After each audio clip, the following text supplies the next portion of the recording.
coucou tout le monde, aujourd'hui on se retrouve dans une nouvelle vidéo et ça va être une vidéo un peu blabla où on va parler de mon rapport à la lecture, ma façon de lire, ma façon de consommer mes lectures, le temps que j'accorde à ces lectures, comment je fais pour jongler avec ma vie perso, ma vie professionnelle, les réseaux, avec les live Twitch et comment je fais pour quand même trouver le temps de lire et de prendre du temps pour lire un maximum. Et surtout je fais cette vidéo pas pour vous inciter à lire plus, sincèrement, vous faites comme bon vous semble. Si vous arrivez à lire seulement un livre à l'année, 2 livres, 3 livres, 4 livres, 100 livres, 250 livres, peu importe le nombre de livres que vous lisez, peu importe le nombre de pages que vous lisez, je viens juste en vidéo pour vous donner des petites billes, des petites astuces pour allouer du temps à la lecture si ça vous intéresse. Donc si ça vous intéresse pas, vous pouvez partir, vous êtes libre de faire ce que bon vous semble, mais voilà, c'est vraiment pour vous montrer comment moi je lis, comment moi je consomme mes lectures et peut-être vous aider à trouver des alternatives pour allouer du temps, parce qu'il y a des contraintes avec le poids du livre, on n'a pas forcément le temps, on n'a pas forcément, on fait beaucoup de routes peut-être, etc. Donc vraiment prendre en compte du coup tous les obstacles qui peuvent nous empêcher de lire. Et du coup moi je vais vous montrer toutes les alternatives que je possède, dont j'ai écho, dont je connais, et n'hésitez pas vous à me dire en commentaire s'il y en a d'autres qui vous viennent à l'esprit que je n'ai pas cité dans cette vidéo. Je suis preneuse de découvrir d'autres supports, d'autres moyens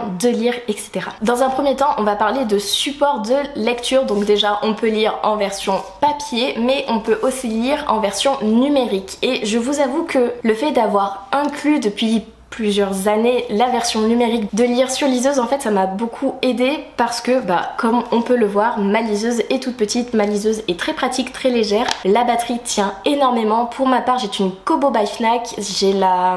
c'est pas la Aura H2O, c'était ma première édition ça, la Aura H2O, là je ne sais plus du tout, attendez, nous allons tricher, non on va enlever la coque. Donc j'ai la Kobo Libra H2O car en fait ma Kobo Aura on me l'avait cassée au boulot en prenant mon sac et en le balançant, elle avait pas résisté, pourtant j'avais une coque et une vitre de protection, elle avait pas résisté, donc je m'en suis acheté une autre. La première je l'ai gardée 4 ans, là ça doit faire bientôt 4 ans que je l'ai également, donc je suis plutôt contente de ce petit investissement, car oui c'est un investissement. La mienne je l'ai payée 189 € je crois avec des promos, mais c'est tellement avantageux et tellement pratique d'avoir une liseuse car vous pouvez mettre X livres dessus, c'est comme je disais très léger, très petit, très facile à transporter, ça se glisse partout, il n'y a pas les rayons bleus qu'on a sur les portables, les tablettes, etc. Ça protège énormément les yeux, on peut lire dans le noir, on peut augmenter, diminuer la luminosité, on peut modifier le caractère, enfin la police, les marges, les interlignes, etc. Vraiment, le livre s'adapte à nous, il n'y a pas forcément besoin d'avoir un abonnement, donc soit Kobo, soit Kindle. On va pas partir sur le débat Kobo Kindle, c'est pas du tout le sujet de la vidéo. Moi je suis partie sur une Kobo, j'en suis très contente, ça doit faire 7 ou 8 ans que je suis chez Kobo, ça me va très bien. Vraiment moi je conseille, après il y a les pros Kindle qui m'ont conseillé les pros Kindle, c'est à se vaut, ça se discute, etc.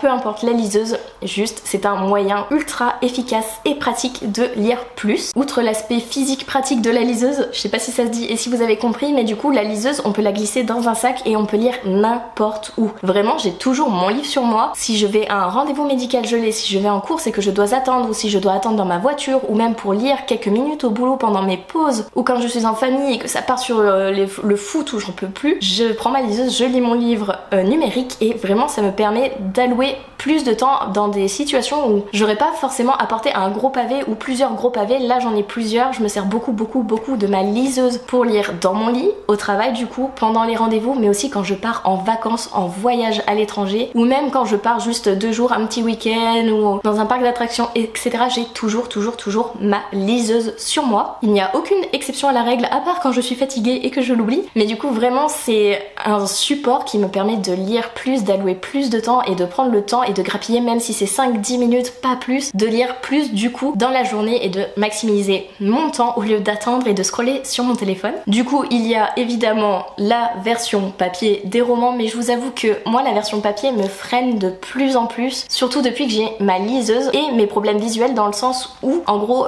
j'ai un œil qui ne converge pas et du coup quand je lis un livre papier j'ai beaucoup de mal à me concentrer, et quand je suis fatiguée fatiguée, ça se ressent d'autant plus, je n'arrive pas à lire en version papier, alors que sur ma liseuse, même fatiguée, je n'ai aucun problème, j'arrive même à lire plus de pages que sur un roman. Après voilà, ça n'empêche pas que lire sur un roman papier c'est un vrai plaisir, on tourne les pages, on a le poids du livre, etc. D'ailleurs le poids du livre est vraiment un frein pour moi. J'ai pris un livre lambda, hein, dans le sens où dans le sac ça peut paraître lourd, et quand tu pars en vacances genre une semaine et que tu consommes 3 livres à la semaine, ça fait du poids dans la valise, hein. Sachant qu'on est limité, ça fait vraiment du poids. Donc c'est quand même une assez grosse contrainte pour moi de lire en livre papier, mais je lis de plus en plus le livre papier car je fais des lives sur Twitch, mais ça on en parlera plus tard. On va rester sur les différents supports du coup de lecture, donc on a parlé du papier et de la liseuse, mais il y a aussi les livres audio, et ça doit faire depuis 2019-2018 que je consomme du livre audio, et je sais que ça ne peut pas plaire à tout le monde. J'ai vraiment eu du mal moi au début à me lancer dans la lecture audio, enfin dans l'écoute audio, mais maintenant je peux plus m'en passer. Vous allez comprendre pourquoi. Le soir, je suis obligée de me mettre un livre audio. Je ne m'endors pas sans écouter au moins 6 minutes de mon livre audio. Vous me direz pourquoi 6 minutes? Parce que en gros quand je me pose, je sais que quand je suis vraiment fatiguée, au bout de 6 minutes je m'endors, donc je mets un timer, car sur Audible on peut mettre des timers de lecture. Je vais vous montrer ça tout de suite parce que c'est pas tout le monde qui le sait. On peut voir du coup que ici ma lecture audio est à Cotard, le 3e tome, et il me semble que c'est ce bouton là, je suis à l'envers. Donc comme vous le voyez ici, on a plein de minuteurs. Vous pouvez voir d'ailleurs que mon dernier minuteur normalement il est bien à 6 minutes, mais en ce moment j'écoute plus 15 minutes de vidéo. Mais voilà, vous savez qu'il y a cette option, et il y a aussi l'option accélérer son écoute. Alors c'est du coup celui-ci.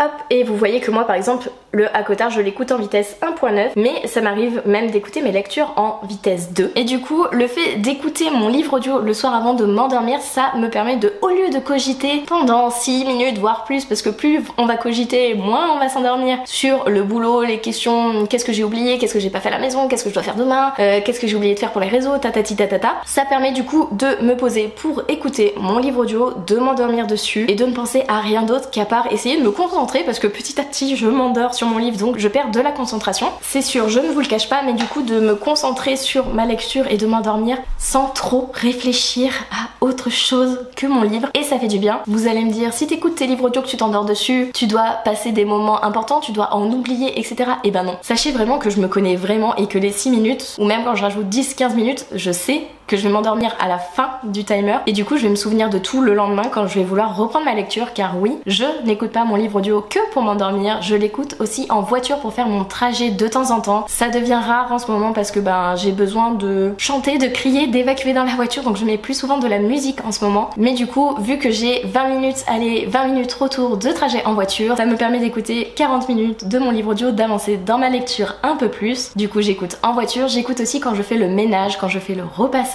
quand j'ai un temps mort à un moment et que je sais pas quoi faire, ou que j'arrive plus à lire le livre papier numérique, je me pose avec un livre audio. Je fais souvent ça sur les live Twitch quand je suis trop fatiguée, que mes yeux n'arrivent plus à suivre ma lecture. Je me mets un petit livre audio dans les oreilles et je fais un coloriage en même temps, parce que du coup c'est deux actions où t'as pas besoin de te concentrer plus que ça, t'as pas besoin de faire attention à ce que tu fais, d'être attentif, etc. T'as juste besoin d'écouter ton histoire, d'être attentif à ton histoire, mais pas à ce qui est écrit, à ce que tu fais et tout. Le coloriage, c'est j'adore ça aussi. Et du coup le livre audio me permet de colorier en même temps et de pas juste vous regarder comme ça devant l'écran de l'ordinateur quand je fais un live, et d'avancer dans mes lectures malgré la fatigue, malgré les maux de tête ou autre. C'est vraiment une très bonne alternative, le livre audio pour moi. Du coup comme vous avez vu, j'écoute mes livres audio sur Audible. Donc on a parlé du fait de mettre un timer qui te permet, quand tu mets le timer, que ça arrête ton écoute et que t'as pas peur de t'endormir ou que ton activité dépasse ce timer, et de te dire mince j'ai pas éteint, je sais plus où j'en suis, etc. Faut que je revienne en arrière, machin.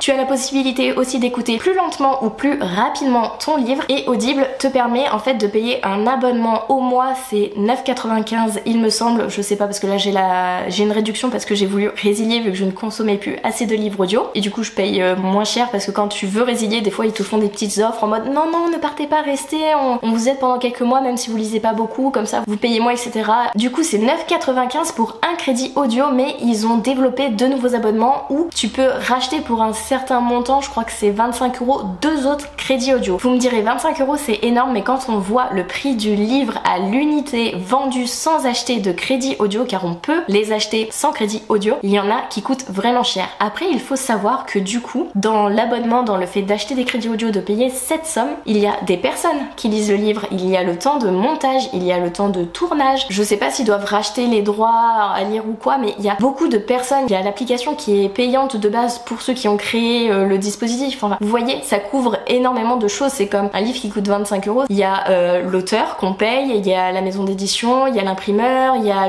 les boîtes qui t'envoient les livres, etc. Il y a énormément de choses qui tournent autour de cet objet, de cette façon d'écouter ou de lire un livre. Donc voilà, faut prendre tout ça en compte. Oui, c'est cher, la lecture, même la culture reste chère de toute façon et augmente de plus en plus malheureusement. Mais du coup voilà, moi je trouve que le livre audio est une très bonne alternative. Je ne suis pas du tout rémunérée pour vous parler de ça, c'est vraiment mon expérience personnelle, ce que je consomme, ce que j'en fais, ce que ça me permet de faire, c'est avec mon expérience à moi que je vous en parle. Maintenant qu'on a parlé des supports de lecture, on va parler des temps alloués à la lecture. Donc pour ma part, depuis un an et demi, oui parce que ça fera 2 ans au mois de mars, je suis sur la plateforme Twitch. Donc si ça vous intéresse, que vous ne connaissez pas et que ça vous donne envie après ce que je vais vous dire, n'hésitez pas, tous les liens sont en barre d'infos. Twitch est une plateforme à la base de streaming, gaming principalement, mais beaucoup de personnes ont commencé à faire de la lecture, de l'art, du dessin, juste du blabla. Il n'y a plus forcément que des jeux vidéo sur cette plateforme. Du coup, c'est du streaming en direct où durant ces sessions de lecture, donc généralement moi je fais le matin,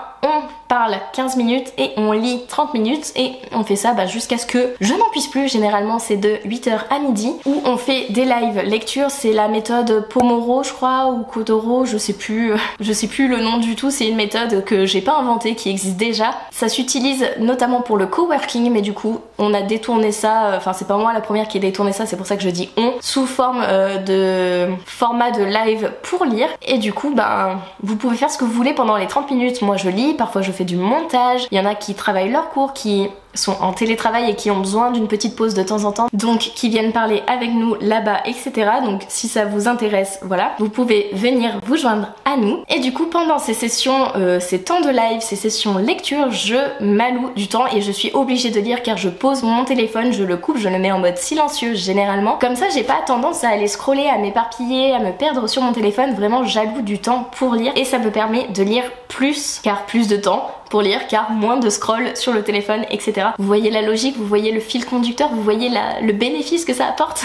Du coup voilà une autre solution qui me permet de lire un maximum dans ma journée. Je lis également, comme je vous le disais, dans les salles d'attente, etc. Je rentabilise mon temps en fait. Dès que j'ai un petit temps, au lieu de scroll mon téléphone, je prends n'importe quel support, n'importe quel moyen pour lire et je me pose lire. Je ne prends plus forcément automatiquement mon téléphone, etc. Et maintenant j'ai ce besoin, cette nécessité de lire quelques pages par jour. Donc je vous avoue, en même temps c'est un peu mon antidépresseur, mon anxiolytique, ce que vous voulez, mais c'est mon moyen à moi de m'évader, de lire. Et du coup j'essaye un maximum de faire ce qui me plaît, de lire ce qui me plaît, de découvrir des univers qui me plaisent, qui m'intriguent, qui m'intéressent, et du coup de m'accorder du temps pour réaliser cette chose que j'aime, car on s'oublie beaucoup en ce moment dans notre société et c'est malheureux. Il faut qu'on arrive à prendre du temps pour faire ce qui nous plaît, ce qu'on a envie de faire réellement, qui nous permet de décompresser, de se couper du monde, de se couper de notre boulot, de notre charge mentale, de notre charge physique selon ce qu'on fait comme métier ou ce qu'on fait dans la vie. Et je trouve que la lecture c'est un très bon moyen, et du coup de diversifier les supports, ça permet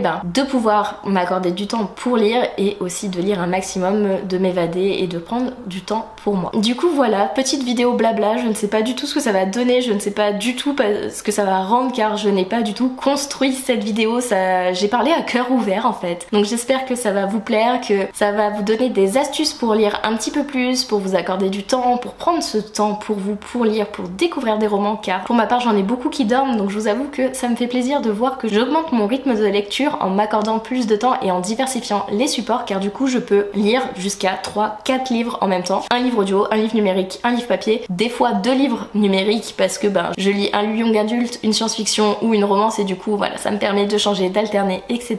J'espère du coup que cette vidéo vous aura aidé, que vous allez aller découvrir d'autres moyens de lire, d'autres d'autres moyens de consommer du livre. N'hésitez pas à me dire en commentaire s'il y a d'autres façons de lire que je ne connais pas, dont je n'ai pas parlé. S'il y a d'autres plateformes pour écouter des livres audio, je sais qu'il y a Nextory mais je n'adhère pas à Nextory, mais s'il y en a d'autres, n'hésitez pas à me les dire en commentaire, je suis preneuse, car parfois j'ai fini mon livre audio avant d'avoir le nouveau crédit, donc je suis en mode bah je fais quoi, je peux pas lire de livre audio, j'en ai pas 10 millions d'avance, et à contrario des fois j'en ai beaucoup d'avance. Enfin bref, j'espère que cette vidéo vous aura plu, n'hésitez pas à commenter, liker et à vous abonner si c'est toujours pas le cas. N'hésitez pas à me dire si ça vous plaît, ce genre de vidéo juste blabla face caméra. N'hésitez pas à me donner des thématiques si vous voulez qu'on parle par exemple des réseaux sociaux, de comment je gère mes réseaux sociaux, de mon organisation pour être active plus ou moins sur les réseaux sociaux, mais surtout sur YouTube et Twitch en ce moment, n'hésitez pas. Si vous êtes curieux pour les partenariats, etc., lancez n'importe quel sujet. On peut même parler d'un livre en particulier, d'une saga, d'une maison d'édition, de mon métier d'infirmière si ça vous intéresse, s'il y a des infirmiers ou des gens qui sont en études pour devenir infirmière, etc. On peut parler de tout et n'importe quoi. Si ce type de vidéo vous plaît, je m'adapte. Je vous laisse, je vous fais des bisous et je vous dis à une prochaine vidéo.